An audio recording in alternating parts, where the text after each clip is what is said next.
Friends అందరూ ఎలా ఉన్నారు? నేను బాగున్నాను. ఈరోజు మినుముల పచ్చడి చేద్దాం అనుకుంటున్నాను. రోటి పచ్చడి.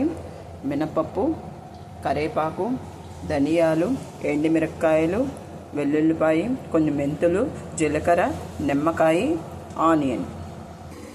కొంచెం ఆయిల్ వేసుకుంటున్నాను. ఎండుమిరపకాయలు,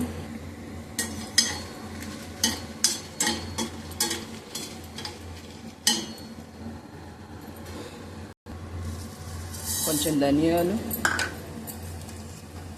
జీలకర్ర, మెంతులు, కొంచెం ఇవి కూడా దోరగా వేయించుకోవాలి. వేగినియండి, తీసేసుకుందాము. ఇప్పుడు మినపప్పు వేసుకుందాం.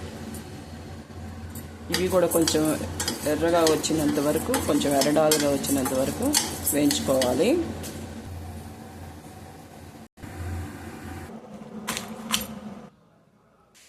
కొంచెం సాల్ట్ కూడా వేస్తున్నానండి.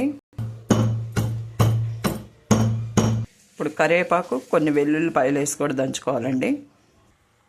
ఇప్పుడు నిమ్మకాయ పిండుతున్నాను కొంచెం. ఇప్పుడు కొంచెం వాటర్ కూడా వేసుకోవాలండి. కొంచెం ఇంగువ కూడా వేస్తున్నాను.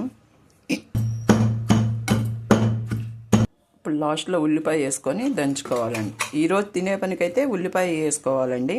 లేకపోతే కొంచెం పక్కకు తీసి పెట్టుకొని ఈ రోజుకి కావాల్సినంత వరకు వేసుకొని ఉల్లిపాయ వేసుకొని కలుపుకోవచ్చండి. ఓకే, రెడీ అయిపోయిందండి. మంచి స్మెల్ వస్తుంది దంచేటప్పుడేను. రెడీ అయిపోయింది. మీరు కూడా ఒకసారి టేస్ట్ చేయండి, లైక్ చేయండి, సబ్స్క్రైబ్ చేయండి.